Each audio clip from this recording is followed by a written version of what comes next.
సాయన్న గారి మృతి పట్ల ఈ సభ తన తీవ్ర సంతాపాన్ని వ్యక్తం చేస్తూ శోకార్తులైన వారి కుటుంబ సభ్యులకు ప్రగాఢ సానుభూతిని తెలియజేస్తున్నది. అధ్యక్ష, 23/2/2024 నాడు సికింద్రాబాద్ కంటోన్మెంట్ శాసనసభ్యురాలు కుమారి లాస్యనందిత సాయన్న గారి ఆకస్మిక మరణం పట్ల ఈ సభ తీవ్ర సంతాపాన్ని వ్యక్తం చేసింది. ఇలాంటి బాధాకరమైన తీర్మానం నేను ప్రవేశపెట్టాల్సి వచ్చినందుకు నేను చింతిస్తున్నాను. కుమారి లాస్యనందిత సాయన్న గారి నాన్నగారైన కీర్తిశేషులు సాయన్న గారు నాకు అత్యంత సన్నిహితులు, ఆప్తులు. చాలా సంవత్సరాలు మేము కలిసి ప్రజాప్రతినిధులుగా ప్రజాక్షేత్రంలో పనిచేయడం జరిగింది. సాయన్న గారు అత్యంత సామాన్యమైన కుటుంబంలో 1951 వల్లభానగర్ నిజామాబాద్ జిల్లాలో జన్మించి కష్టపడి వారు 5 సార్లు శాసనసభ్యుడిగా ప్రజా జీవితంలో కంటోన్మెంట్ బోర్డు మెంబర్గా కంటోన్మెంట్ ప్రాంత ప్రజా సమస్యల పరిష్కారంలో వారు ఎనలేని కృషి చేసినారు. వారు సిట్టింగ్ శాసనసభ్యుడిగా ఉన్నప్పుడే ప్రజా జీవితంలోనే వారు మరణించడం జరిగింది. ఆ తర్వాత వారిచ్చిన వారసత్వాన్ని, వారు నెరవేర్చాల్సిన బాధ్యతలను, వారిని అభిమానించిన ప్రజల కోసం కుమారి లాస్యనందిత కూడా ప్రజా జీవితంలోకి వచ్చి వారు బ్రతుకున్నప్పుడే వారు కార్పొరేటర్గా, ఆ తర్వాత వారి తరఫున వారిని నమ్ముకున్న ప్రజల కోసం వారు శాసనసభ్యురాలుగా ఎన్నికై ప్రజా జీవితంలోకి వచ్చి కష్టపడి పనిచేయాలన్న ఆలోచనతోటి వారు ప్రజా జీవితంలోకి వచ్చారు.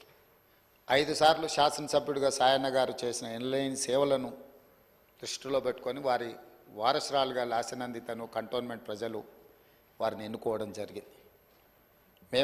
మనమందరం కూడా 37 సంవత్సరాల చదువుకున్న ఒక యువతి, వెనుకబడిన సామాజిక వర్గాల నుంచి చైతన్యంతో ప్రజలకు సేవను అందించాలని ముందుకు వచ్చినప్పుడు మనందరం కూడా మహిళా సాధికారత కోసం ఎదురు చూస్తున్న వాళ్ళం. ఆ మహిళల తరఫున ప్రజాప్రతినిధి ఇక్కడికి వచ్చి సమస్యల పట్ల వారు చిత్తశుద్ధితో ఈ సభలో పోరాడతారని మనం అందరం భావించాం.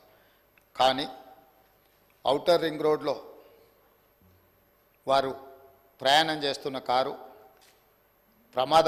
ప్రమాదానికి గురై వారు మరణించడం జరిగింది. వారిని ప్రమాదం నుంచి హాస్పిటల్కు తీసుకెళ్తే అప్పటికే తలకు తీవ్రమైన గాయమై వారు మరణించిందని చెప్పి డాక్టర్లు చెప్పడం జరిగింది. వాస్తవంగా ఆ కుటుంబము ప్రజలతో ఉన్న సత్సంబంధాలు కంటోన్మెంట్ ప్రాంతంలోనే కాకుండా జిహెచ్ఎంసి పరిధిలో ఎవరిని అడిగినా కూడా ఆ కుటుంబం యొక్క ప్రజలతోనే ఉన్న సత్సంబంధాలు, ప్రజా సమస్యల మీద వారు చేసిన ప్రయత్నాలు ఎవరైనా చెప్తారు. ముఖ్యంగా కీర్తిశేషులు సాయన్న గారు మృదు స్వభావి, సమస్యలను పరిష్కరించాలన్న తపన తప్ప రాజకీయాలకు అతీతంగా అందరితో ఒక మంచి సంబంధాలు ఉండి ఆ ప్రాంత సమస్యల కోసం వారు పోరాటం చేశారు. వారు కంటోన్మెంట్ ప్రాంతాన్ని జిహెచ్ఎంసీలో కలిపే విషయంలో కానీ, కంటోన్మెంట్ ప్రాంతంలో అక్కడ ఆర్మీ అధికారులు వాళ్ళ వల్ల కలుగుతున్న రోడ్ల ఇబ్బంది విషయంలో కానీ, ఎలివేటెడ్ కారిడార్ల విషయంలో కానీ చాలా విషయాలలో నేను పార్లమెంట్ సభ్యుడిగా డిఫెన్స్ కమిటీ మెంబర్గా ఉన్నప్పుడు సాయన్న గారు ఎన్నోసార్లు కంటోన్మెంట్ బోర్డు సమావేశాలలో ప్రస్తావించేవారు. ఎందుకు అనంటే వారు ఎమ్మెల్యేగా, నేను ఎంపీగా ఈ సమస్యల్ని పరిష్కరిస్తే ఆ కంటోన్మెంట్ ప్రాంత ప్రజలకు న్యాయం జరుగుతుంది, మేలు జరుగుతుందని చెప్పి వారు పరితపించారు. కానీ దురదృష్టవశాత్తు ఎలివేటెడ్ కారిడార్ల అనుమతి, అదేవిధంగా కంటోన్మెంట్ ప్రాంతాన్ని జిహెచ్ఎంసీలో కలపడానికి అనుమతి వచ్చే సమయానికి వారు లేరు. వారి వారసురాలుగా వచ్చిన లాస్యనందిత గారైనా ఆ సందర్భంలో ఉండి చాలా సంతోషపడి ఉండేవాళ్ళు. ఎందుకంటే సాయన్న గారి ప్రజలకు ఇచ్చిన మాట నెరవేరిందని. కానీ దురదృష్టవశాత్తు లాస్యనందిత గారు కూడా ఈ కంటోన్మెంటు అత్యంత కీలకమైన సమస్యల పరిష్కార సమయంలో వారు మన మధ్యత లేకపోవడం బాధాకరమైన విషయం.